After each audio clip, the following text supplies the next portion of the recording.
ਉਹ ਫਿੰਗਰ ਦੇਣੇ ਤੋਂ ਕਿੰਨੀ ਦੇਰ ਬਾਅਦ ਤੁਹਾਨੂੰ ਕੈਂਪ ਲੱਭਾ? यूरोप के किसी मुल्क भी जाते हो, इटली जाते हो, जाने साल कैंप लग जाता है, नहीं 200-300 यूरो लग जाता है। Hello everyone, welcome to my channel. उम्मीद है आप सब ठीक ठाक होंगे। तो आज बहुत से लोग मुझसे रिक्वेस्ट कर रहे थे कि अजाइलम इटली में कैसे अप्लाई करते हैं। तो आज मेरे साथ वकास भाई मौजूद है यहाँ पे, जो कि हमें टोटली गाइड करेंगे कि अजाइलम कैसे अप्लाई कर सकते हैं। और अगर आपको मेरी वीडियो से इन्फॉर्मेशन मिले तो मेरे चैनल को सब्सक्राइब कर देना, मेरी वीडियो को लाइक और शेयर कर देना। तो चलिए आज की वीडियो शुरू करते हैं।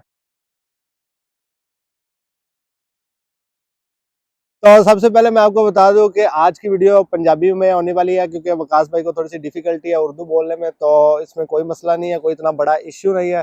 तो चलिए आज हमारा इंटरव्यू शुरू करते हैं। तो thank you so much Waqas भाई इंटरव्यू देने के लिए। ਤੇ ਸਾਨੂੰ ਇਹ ਦੱਸੋ ਕਿ ਤੁਸੀਂ ਇਟਲੀ 'ਚ ਕਿਸ ਤਰ੍ਹਾਂ ਆਏ ਤੇ ਪਹਿਲਾਂ ਇਟਲੀ ਤੋਂ ਪਹਿਲਾਂ ਤੁਸੀਂ ਕਿੱਥੇ ਰਹਿੰਦੇ ਹੁੰਦੇ ਸੋ? ਇਟਲੀ ਤੋਂ ਪਹਿਲਾਂ ਵੀਰ ਜੀ ਮੈਂ ਯੂਨਾਨ, ਫਿਰ ਉੱਥੇ ਕੋਈ ਸਾਲ ਦੋ ਰਿਹਾ ਯੂਨਾਨ 2-2.5 ਸਾਲ ਰਿਹਾ ਮੈਂ। ਫਿਰ ਬੈਂਕੀ ਲਾਈ ਹੈ ਇਟਲੀ ਦੀ, ਠੀਕ ਹੈ। ਹੈਂਗਰੀ, ਸਰਬੀਆ, ਇਹਨਾਂ ਮੁਲਕਾਂ ਦੇ ਵਿੱਚੋਂ ਲੰਘ ਕੇ ਇੱਥੇ ਆਇਆ ਹੈ ਇਟਲੀ। ਇੱਕ ਯਾਰ ਦੋਸਤ ਸੀ, ਉਹਦੇ ਕੋਲ ਹਫਤਾ ਕੋ ਰਿਹਾ ਵਾਂ, ਠੀਕ ਹੈ। ਤੇ ਯੂਨਾਨ ਤੋਂ ਇਟਲੀ ਦੀ ਡੰਕੀ ਕਿੰਨੇ ਪੈਸਿਆਂ 'ਚ ਲੱਗੀ? ਇਹ ਹੀ ਵੀਰ ਜੀ ਕੋਈ 10-12 ਲੱਖ ਰੁਪਇਆ ਲੱਗ ਜਾਂਦਾ। 10-12 ਲੱਖ ਰੁਪਇਆ ਹੋਣ ਤੇ ਹੁਣ ਡੰਕੀ ਸੌਖੀ ਹੈ ਲਾਣੀ ਯੂਨਾਨ ਤੋਂ? ਨਹੀਂ, ਬਹੁਤ ਔਖੀ ਡੰਕੀ ਹੈ। ਐਵੇਂ ਗੱਲਾਂ ਹੀ ਨੇ ਸੌਖੀਆਂ ਵਾਲੀਆਂ, ਕੋਈ ਚੱਕਰ ਨਹੀਂ ਹੈ। ਝੂਠ ਬੋਲਦੇ ਨੇ ਸਭ, ਕਿਉਂ ਮੈਂ 2-3 ਵਾਰੀ ਆਪ ਆਇਆ ਵਾਂ ਡੰਕੀ ਦੇ ਵਿੱਚ ਸਫ਼ਰ। ਇੱਕ ਵਾਰੀ ਯੂਨਾਨੋਂ ਨਿਕਲਿਆ, ਸਮਝ ਲਓ ਸਰਬੀਆ 'ਚ ਹੈਂਗਰੀ 'ਚ ਆਉਣਾ ਸਾਂ, 3 ਵਾਰੀ ਉਹਨਾਂ ਫੜ ਕੇ ਪਿੱਛੇ ਸੁੱਟਿਆ ਸਰਬੀਆ, ਠੀਕ ਹੈ। ਫਿਰ ਉੱਥੋਂ ਅੱਲਾ ਦਾ ਸ਼ੁਕਰ ਹੈ ਹੁਣ ਕਿਸੇ ਤਰੀਕੇ ਅੱਪੜ ਆਇਆ, ਅੱਲਾ ਦਾ ਸ਼ੁਕਰ ਹੈ, ਟੈਨਸ਼ਨ ਨਹੀਂ। ਫਿਰ ਇੱਥੇ ਇੱਕ ਦੋਸਤ ਕੋਲ ਆਇਆ, ਠੀਕ ਹੈ। ਤੇ ਉਹਨੇ ਕਿਹੜੇ ਸ਼ਹਿਰ ਵਿੱਚ ਆਏ ਸੋ ਇਟਲੀ? ਰਿਮਨੀ ਆਏ ਸੋ। ਹਾਂਜੀ, ਪਹਿਲਾਂ ਬੁਲੈਂਜ਼ੋ ਰਹੇ ਤੋਂ ਬੁਲਜ਼ਾਨੋ ਹਾਂ ਬੁਲਜ਼ਾਨੋ, ਉਹ ਸ਼ਹਿਰ ਆਇਆ ਸਾਂ। ਫਿਰ ਉਹਨਾਂ ਮੈਨੂੰ ਕਾਲ ਵਗੈਰਾ ਕੀਤੀ, ਜਿਹੜੇ ਦੋਸਤਾਂ ਕੋਲ ਅੱਗੇ ਰਾਬਤਾ ਸੀ, ਠੀਕ ਹੈ। ਰਿਮਨੀ ਗਿਆ, ਉੱਥੇ ਕੋ ਹਫਤਾ ਡੇਢ ਰਿਹਾ। ਫਿਰ ਇੱਥੇ ਤੁਰੰਤ ਉਹਨਾਂ ਆਖਿਆ ਜ਼ੀਲ ਆਪਣੀ ਕਰਵਾ। ਮੈਨੂੰ ਤਾਂ ਕੋਈ ਨਹੀਂ ਸੀ ਪਤਾ, ਫਿਰ ਉਹਨਾਂ ਹੀ ਸਾਰਾ ਦੱਸਿਆ ਕਿ ਭਾਈ ਇੰਨੇ ਡਾਕੂਮੈਂਟਸ ਬਣਦੇ ਨੇ, ਉੱਥੇ ਜਾਣਾ ਹੀ। ਤੁਰੰਤ ਦਾ ਤੁਹਾਨੂੰ ਤੁਹਾਡੇ ਦੋਸਤ ਦੱਸਿਆ ਸੀ ਜਾਂ ਕਿਸੇ ਦਫ਼ਤਰ ਵਾਲੇ ਦੱਸਿਆ ਸੀ? ਨਹੀਂ, ਦੋਸਤ ਨਹੀਂ, ਉਹਨੂੰ ਹੀ ਕਿਹਾ ਸੀ ਜਾ ਉੱਥੇ ਤੇਰੀ ਜ਼ੀਲ ਕਰਵਾ। ਸਹੀ ਹੈ। ਤੇ ਤੁਰੰਤ ਜਿਸ ਟਾਈਮ ਆਏ ਸੋ ਤੇ ਫਿਰ ਅੱਗੂ ਜ਼ੀਲ ਦਾ ਕੀ ਪ੍ਰੋਸੀਜਰ ਸੀ? ਕਿਸ ਤਰ੍ਹਾਂ ਤੁਹਾਨੂੰ ਪਤਾ ਲੱਗਾ ਕਿਹੜੇ ਦਫ਼ਤਰ ਹੀ ਤੁਸੀਂ ਜਾਣਾ ਹੈ ਜਾਂ ਕੀ ਕਰਨਾ ਤੁਸੀਂ? ਇੱਥੇ ਆਏ ਵੀਰ ਜੀ, ਇੱਕ ਪਹਿਲਾਂ ਤਾਂ ਕੋਈ ਨਹੀਂ ਸੀ ਪਤਾ ਹੈ, ਠੀਕ ਹੈ। ਕਿਸੇ ਬੰਦੇ ਨੂੰ ਪੁੱਛਿਆ, ਯਾਰ ਕੀ ਹਿਸਾਬ ਹੈ।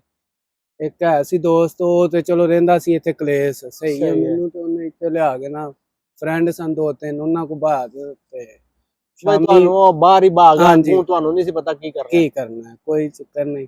ਫਿਰ ਉਹਨੂੰ ਮੈਂ ਫੋਨ ਸ਼ਾਮੀ ਕੀਤਾ, ਮੈਂ ਕਿਹਾ ਭਾਈ ਮੈਂ ਇੱਥੇ ਬੈਠਾ ਵਾਂ, ਕਿ ਉਹਨੇ ਆਖਿਆ ਖਲੋ ਜਾ, ਮੈਂ ਨਾ ਇੱਕ ਬੰਦਾ ਹੁੰਦਾ ਤੈਨੂੰ ਆਪਣੇ ਘਰ ਲੈ ਜਾਂਦਾ, ਉਹ ਤੋਂ ਆਏਗਾ ਉੱਥੇ ਤੈਨੂੰ। ਮੈਂ ਕਿਹਾ ਚਲੋ ਕੋਈ ਟੈਨਸ਼ਨ ਨਹੀਂ। ਉੱਥੇ ਜਾ ਕੇ ਸੁੱਤਾ ਵਾਂ, ਠੀਕ ਹੈ। ਅਗਲੇ ਦਿਨ ਉਹਨੂੰ ਮੈਨੂੰ ਲੈ ਗਿਆ ਇੱਥੇ ਅਪਾਰਟਮੈਂਟ ਕੋਈ ਕਢਵਾ ਕੇ ਦਿੱਤੀ ਸੋ ਉਹਦੀ ਚਿੰਗ ਫਾਰਮੀ ਦੀ। ਹਾਂਜੀ, ਚਿੰਗ ਫਾਰਮੀ ਦੀ। ਤੇ ਉੱਥੇ ਜਾਏਗਾ, ਉੱਥੇ ਤੂੰ ਆਪਣਾ ਨਾਮ ਪਤਾ ਸਾਰਾ ਕੁਝ ਲਿਖਵਾ, ਠੀਕ ਹੈ। ਤੇ ਫਿਰ ਤੈਨੂੰ ਆਪਣਾ ਕੈਂਪ ਵਗੈਰਾ ਦੇਣ ਦੇ। ਸਹੀ ਹੈ। ਤੇ ਹੁਣ ਕੈਂਪ ਲੱਭਾ, ਠੀਕ ਹੈ। ਚਿੰਗ ਫਾਰਮੀ ਤੋਂ ਅਪਾਇੰਟਮੈਂਟ ਤੋਂ ਬਾਅਦ ਜਿਹੜੀ ਪੁਲਿਸ ਸਟੇਸ਼ਨ ਜਿਹਨੂੰ ਕਸਤੂਰਾ ਇੱਥੇ ਆਦੇ ਨੇ, ਉੱਥੇ ਤੁਹਾਨੂੰ ਕਦੋਂ ਦੀ ਅਪਾਇੰਟਮੈਂਟ ਲੱਭੀ ਸੀ? ਉਹ ਡਾਕੂਮੈਂਟਾਂ ਵਾਸਤੇ ਉਹ ਕੀ ਪ੍ਰੋਸੀਜਰ ਸੀ? ਉਹ ਵੀਰ ਜੀ ਇੰਜ ਕਿ ਪਹਿਲਾਂ ਚਿੰਗ ਫਾਰਮੀ ਗਿਆ ਵਾਂ, ਠੀਕ ਹੈ। ਉਹਨਾਂ ਅੱਗੋਂ ਕਸਤੂਰੇ ਟੋਰ ਦਿੱਤਾ ਹੈ, ਜਿਹਨੂੰ ਅਸੀਂ ਕਸਤੂਰਾ ਇਮੀਗ੍ਰੇਸ਼ਨ ਆਫਿਸ, ਉੱਥੇ ਗਿਆ ਵਾਂ। ਉਹਨਾਂ ਆਪਣਾ ਨਾਮ ਪਤਾ, ਫਿਰ ਉਹਨਾਂ ਸਾਰਾ ਲਿਖਿਆ, ਉਹਨਾਂ ਫਿਰ ਫਿੰਗਰ ਪ੍ਰਿੰਟ ਲਏ ਨੇ, ਠੀਕ ਹੈ।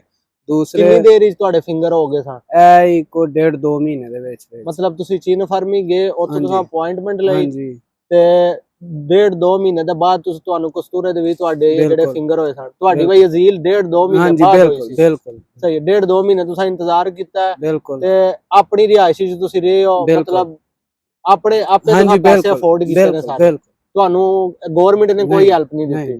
ਗਵਰਨਮੈਂਟ ਨੇ ਹੁਣ ਕੋ 15-20 ਦਿਨ ਹੋ ਗਏ ਨੇ ਕੈਂਪ ਲੱਭਾ ਮੈਨੂੰ, ਠੀਕ ਹੈ। ਹੁਣ ਸ਼ੁਕਰ ਹੈ ਅੱਲਾ ਦਾ ਕਿ 3 ਟਾਈਮ ਆਪਣਾ ਟੁੱਕਰ ਵਗੈਰਾ ਸਭ ਕੁਝ। ਤੇ ਜਦੋਂ ਤੁਹਾਨੂੰ ਕਸਤੂਰੇ ਤੁਸੀਂ 2 ਮਹੀਨੇ ਬਾਅਦ ਉੱਥੇ ਫਿੰਗਰ ਦਿੱਤੇ ਸਨ, ਉਹ ਫਿੰਗਰ ਦੇਣੇ ਤੋਂ ਕਿੰਨੀ ਦੇਰ ਬਾਅਦ ਤੁਹਾਨੂੰ ਕੈਂਪ ਲੱਭਾ? ਇਹ ਕੋਈ 1.5-2 ਮਹੀਨੇ। ਮਤਲਬ ਟੋਟਲ ਤੁਸੀਂ 4 ਮਹੀਨੇ ਆਪਣਾ ਖਰਚਾ ਆਪ ਅਫੋਰਡ ਕੀਤਾ ਤੇ ਫਿਰ ਜਾ ਕੇ ਤੁਹਾਨੂੰ ਗਵਰਨਮੈਂਟ ਦਾ ਜਿਹੜਾ ਖਰਚਾ ਵਗੈਰਾ ਕੈਂਪ ਵਗੈਰਾ ਲੱਭਾ? ਬਈ ਇਹ ਨਹੀਂ ਜਿੱਕਣ ਸੋਸ਼ਲ ਮੀਡੀਆ ਤੇ ਤੁਸੀਂ ਵੇਖਦੇ ਹੋ, ਪਾਕਿਸਤਾਨ ਵੀ ਲੋਕਾਂ ਨੂੰ ਪਾਗਲ ਬੰਨਿਆ ਕੀਤਾ ਹੈ ਕਿ ਬਈ ਤੁਸੀਂ यूरोप के किसी मुल्क विच भी जांदे हो, इटली जांदे हो, तुहानू जांदे साल कैंप लभ जांदा है, नहीं नहीं 200-300 यूरो लग जांदा है। ये सारा फ्रॉड है, झूठ बोलते हैं। ठीक है, ਉੱਥੇ मैं ਵੀ तो ਬੰਦਿਆਂ देखो ਦੀ आया ਰੇਹੜੀ नवा, ਲੱਗੀ। मैनू हले ਤੁਹਾਡੇ ਸਾਹਮਣੇ 6-7 ਮਹੀਨੇ ਹੋਏ ਨੇ। ठीक है, मैनू ਤੇ ਹਲੇ जिन्ना को पता मैं ਤੁਹਾਨੂੰ ਦੱਸਿਆ ਸਹੀ ਹੈ। ਹੈ। ठीक है, ਤੇ ਹੁਣ ਤੁਹਾਨੂੰ ਡਾਕੂਮੈਂਟ ਲੱਭ ਗਏ ਨੇ? नहीं सजोर नहीं लभी। ठीक है, बाकी ये इंतजार पे हाँ करते जी हो। इंतजार करना, क्यों सही है। मेरे ਆਸਟ੍ਰੇਲੀਆ ਦੇ ਫਿੰਗਰ ਨੇ ਉਸ ਵਜ੍ਹਾ ਸਹੀ ਹੈ। ਤੇ ਕੈਂਪ ਵਿੱਚ ਜਿਹੜਾ ਤੁਹਾਨੂੰ ਕਿੰਨੀ ਦੇਰ ਬਾਅਦ ਰਿਹਾਇਸ਼ ਲੱਭੀ ਹੈ, ਕੋਈ ਪਤਾ ਹੈ ਇਸ ਚੀਜ਼ ਦਾ? नहीं हले तक कोई ਸਹੀ ਹੈ। ਤੇ ਕੋਈ ਪੈਸੇ ਵਗੈਰਾ ਜਿਹੜੇ ਕੈਂਪ ਵਿੱਚ ਲਾਉਂਦੇ ਨੇ ਉਹ ਇਹ ਲੱਗੇ ਨੇ ਕੋਈ नहीं, ਨਹੀਂ वो ਲੱਗੇ? कैंप ਚ ਦਿੰਦੇ ਨੇ 70-80 ਯੂਰੋ ਹਫਤੇ ਦੇ ਕਿ नहीं ਮਹੀਨੇ ਦੇ? महीने ਦੇ। ਸਹੀ ਹੈ, 70 ਯੂਰੋ ਮਹੀਨੇ ਦੇ। हाँ जी ਮਤਲਬ ਪਾਕਿਸਤਾਨੀ ਹੋ ਗਿਆ 10-12 ਹਜ਼ਾਰ ਰੁਪਇਆ हाँ जी ਮਹੀਨੇ ਦਾ बिल्कुल ਦਿੰਦੇ ਨੇ। ਦਿੰਦੇ ਨੇ। ਸਹੀ ਹੈ। ਤੇ ਅੱਗੋਂ ਹੁਣ ਕੰਮ ਦਾ ਕੀ ਪ੍ਰੋਸੀਜਰ ਹੈ ਇੱਥੇ? ਤੁਹਾਨੂੰ ਕੋਈ ਕੰਮ ਸ਼ਾਮ ਦਾ ਕੋਈ ਪਤਾ ਲੱਗਾ ਹੈ? ਕੋਈ ਕੰਮ ਇਟਲੀ ਚ ਲੱਭਣਾ ਸੌਖਾ ਹੈ ਔਖਾ ਹੈ? ਕੋਈ ਥੋੜਾ ਵੀਰ ਜਿਹਾ ਜੀ ਇੱਥੇ ਕੰਮ ਦਾ ਤੇ ਹਲੇ ਤੱਕ ਕੋਈ ਸਮਾਚਾਰ ਨਹੀਂ। ਠੀਕ ਹੈ, ਡਾਕੂਮੈਂਟ ਕਲੀਅਰ ਹੋਣ ਤੇ ਫਿਰ ਕੰਮ ਬਲੈਕ ਹੀ ਉਹ ਇੱਥੇ ਬਾਈ ਪੀਜੀ ਦਾ ਕੌਣ ਕਰੇ ਫਿਰ ਠੰਡ ਚ ਸਹੀ ਕੇ ਹੈ। ਸਮਝੇ। ਤੇ ਨਾਲ ਬੰਦੇ ਫਰਾਡ ਵੀ ਕਰਦੇ ਨੇ। ਆ ਪੈਸੇ ਦੇ ਇੱਥੇ ਦਿੰਦੇ ਕੋਨੀ ਜੀ, ਮਹੀਨੇ ਬਾਅਦ 15 ਦਿਨਾਂ ਬਾਅਦ ਉਹ 10 ਤਰੀਕ ਦਾ ਕਹਿੰਦੇ ਨੇ ਤੇ ਜਾ ਕੇ 20 ਤਰੀਕ ਹੁੰਦੀ ਹੈ ਕੇ ਸਮਝੇ। ਸਹੀ ਹੈ। ਮਤਲਬ ਬਈ ਇਸ ਵੀਡੀਓ ਨੂੰ ਜੇ ਥੋੜਾ ਜਿਹਾ ਸਬਮਿਟ ਕਰੀਏ ਤੇ ਤੁਸੀਂ ਯੂਨਾਨ ਤੋਂ ਇਟਲੀ ਆਏ 12 ਲੱਖ ਰੁਪਇਆ ਲਾ ਕੇ ਬਿਲਕੁਲ ਪਾਕਿਸਤਾਨ ਨੂੰ, ਇਹਦਾ ਮਤਲਬ ਜੇ ਕੋਈ ਬੰਦਾ ਆਵੇ ਤੇ ਉਹਦਾ ਇਸ ਟਾਈਮ ਜਿਹੜਾ ਯੂਰੋ ਦਾ ਰੇਟ ਪੇ ਚੱਲਦਾ ਉਸ ਹਿਸਾਬ ਨਾਲ 15 ਤੋਂ 16-17 ਲੱਖ ਰੁਪਇਆ ਲੱਗ ਜਾਂਦਾ ਬਿਲਕੁਲ ਵੀਰ ਜੀ ਇਟਲੀ ਆਉਣ ਤੱਕ। ਤੇ ਬਿਲਕੁਲ ਤੁਸੀਂ ਆਪਣਾ 1 ਸਾਲ ਪੂਰਾ ਜ਼ਾਇਆ ਕਰਨਾ ਹੈ ਪਾਕਿਸਤਾਨ ਤੋਂ ਟੁਰ ਕੇ ਇੱਥੇ ਆਉਣ ਤੱਕ। ਬਿਲकुल ਅੱਗੋਂ ਤੁਹਾਨੂੰ ਕੈਂਪ ਲੱਭਣਾ ਇੱਥੇ ਵੀ 5-6 ਮਹੀਨੇ ਤੁਹਾਨੂੰ ਲੱਗਣੇ ਨੇ। ਫਿਰ ਤੁਹਾਨੂੰ 70 ਯੂਰੋ ਬਈ 12,000 ਰੁਪਇਆ ਤੋਂ 17,000 ਰੁਪਇਆ ਤੁਹਾਨੂੰ ਗਵਰਨਮੈਂਟ ਦੇਣਾ। ਸਾਲ ਵੀ ਨਹੀਂ ਵੀਰ ਜੀ, ਤੁਸੀਂ ਕਹਿ ਰਹੇ ਹੋ ਨਾ ਸਾਲ ਲੱਗਦਾ, 5-5 ਸਾਲ ਵੀ ਲੱਗ ਜਾਂਦੇ ਨੇ। ਮੈਨੂੰ 6ਵਾਂ ਸਾਲ ਲੱਗ ਗਿਆ ਇੱਥੇ ਇਟਲੀ ਪਹੁੰਚਦੇ, ਤੁਸੀਂ ਹਿਸਾਬ ਲਾ। ਸਹੀ ਹੈ। ਤੇ ਉਹਦੇ ਬਾਅਦ ਜਿਹੜਾ ਇੰਨਾ ਅਰਸਾ ਤੁਸੀਂ ਜ਼ਾਇਆ ਕਰਕੇ ਪਾਕਿਸਤਾਨੀ 20 ਲੱਖ ਰੁਪਇਆ ਵੀ ਜ਼ਾਇਆ ਹੋਇਆ। ਸਹੀ ਹੈ। ਇੱਥੇ ਤੁਹਾਡੇ 2 ਸਾਲ ਵੀ ਜ਼ਾਇਆ ਹੋਏ ਤੇ ਤੁਸੀਂ ਜ਼ੀਰੋ ਦੇ ਜ਼ੀਰੋ ਆ। ਸਹੀ ਹੈ। ਤੇ ਤੁਸੀਂ ਕੀ ਮਸ਼ਵਰਾ ਦਿੰਦੇ ਹੋ ਜਿਹੜੇ ਬੰਦੇ ਪਾਕਿਸਤਾਨ ਜਿਹੜੇ ਆਪਣਾ ਕਾਰੋਬਾਰ ਕਰਦੇ ਨੇ ਜਾਂ ਕਿਧਰੇ ਕੰਮ ਲੱਗੇ ਨੇ ਤੇ ਉਹਨਾਂ ਕੋਲ ਆਪਣਾ ਬਜਟ ਵੀ ਹੈ 15 ਤੋਂ 20 ਲੱਖ ਰੁਪਏ ਦਾ, ਤੇ ਉਹ ਉਹਨਾਂ ਨੂੰ ਯੂਰਪ ਆਉਣਾ ਚਾਹੀਦਾ ਹੈ ਸਾਰਾ ਕੁਝ ਛੱਡ ਕੇ ਜਾਂ ਆਪਣਾ ਉੱਥੇ ਕੋਈ ਕੰਮ ਕਰਨਾ ਚਾਹੀਦਾ? ਕਿਉਂ ਇੱਥੇ ਆ ਕੇ ਉਹਨਾਂ ਫਿਰ ਆਪਣੀ ਜ਼ਿੰਦਗੀ ਨੂੰ ਅਜ਼ਾਬ ਵਿੱਚ ਪਾਣਾ ਹੈ। ਸਹੀ। ਕੁਆਰਾ ਮੁੰਡਾ ਹੈ ਜਾਂ ਕੋਈ ਬੱਚਾ ਹੈ ਉਹਦਾ ਹੋਰ ਵਿਆਹ ਬੰਦੇ ਨੇ ਜੇ ਹੋਣਾ ਨਾ, ਉਹਨੇ ਆਪਣੀ ਜ਼ਿੰਦਗੀ ਨੂੰ ਆਪਣੇ ਬੱਚਿਆਂ ਨੂੰ 5-6 ਸਾਲ ਪਿੱਛੇ ਨਹੀਂ ਜਾ ਸਕਦੇ। ਪਿੱਛੇ ਭਾਈ 10 ਸਾਲ ਵੀ ਲੱਗ ਸਕਦੇ ਨੇ। ਇਹ ਨਹੀਂ ਕਿ ਭਾਈ ਇੱਥੇ ਆ ਕੇ ਡੀਲ ਕਰਾਓ ਤੇ ਤੁਹਾਨੂੰ ਪੱਕਾ 100% ਪੇਪਰ 2 ਸਾਲ ਹੀ ਇਹ ਗੱਲ ਝੂਠ ਹੈ, ਝੂਠ ਹੈ। ਹਰ ਬੰਦੇ ਦੀ ਕਿਸਮਤ, ਹਰ ਬੰਦੇ ਦਾ ਜਿਹੜਾ ਵੇਖੋ ਇੱਥੇ ਲੱਕ ਦੀ ਗੱਲ ਹੈ ਵੀਰ ਜੀ। ਇੱਕ ਹੁਣ ਕੀ ਪਤਾ ਮੈਂ ਇੱਥੋਂ ਜਾਵਾਂ ਮੈਨੂੰ ਹੁਣ ਫੋਨ ਕਰ ਦੇਣਾ ਤੇਰੇ ਡਾਕੂਮੈਂਟ ਕਲੀਅਰ ਹੋ ਗਏ ਨੇ, ਆ ਕੇ ਲੈ ਜਾ, ਇੱਥੇ ਕੋਈ ਪਤਾ नहीं है। सही है।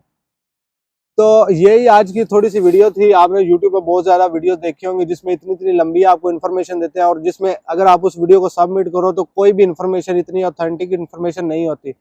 तो ये वीडियो एक तो पैगाम भी था कि जो लोग पाकिस्तान से यहाँ पे आने के लिए बहुत ज्यादा जो है ना सोचते हैं कि हमने यूरोप में जाना, हर चीज वहां से छोड़ के आते हैं, उनके लिए भी पैगाम था कि आप आने से पहले जरूर सोचो। दोनों पहलू आपको देखने चाहिए, अच्छा भी और बुरा भी। और उसके अलावा जो लोग मुझे कमेंट्स में या मुझे वैसे भी इंस्टाग्राम पे मैसेज वगैरह करते थे कि अजाइलम का क्या प्रोसीजर है, तो 2023 में अजाइलम का यही प्रोसीजर है कि आपको अभी तो कैंप्स वगैरह बंद हो रहे हैं यहाँ पे क्योंकि गवर्नमेंट बहुत ज़्यादा सख्ती कर रही है। और उसके अलावा आपने जहाँ भी आपके जिस सिटी में जा रहे हो आपने उस ऑफिस में जाना है, यहाँ पे तरंतों में उसे चिनफॉर्मी कहते हैं। आपने वहां से जाके अपनी अपॉइंटमेंट लेनी है, फिर आपको 2-3 माह इंतजार करना पड़ेगा, और फिर आपको पुलिस स्टेशन में जाना है, जिसे आप इमिग्रेशन ऑफिस, कुस्तूरा पुलिस स्टेशन कुछ भी कह सकते हो। तो वहां पे फिंगर देने के बाद आपने जाना है कैंप के लिए, और कैंप के लिए भी आपको इंतजार करना पड़ेगा। तो ये सारा प्रोसीजर 1-2 दिन का नहीं है, 5 से 6 मंथ्स लगते हैं ये सारा प्रोसीजर कंप्लीट होने में। तो उम्मीद है आपको वीडियो पसंद आई होगी, तो मेरे चैनल को सब्सक्राइब करना मत भूलिएगा।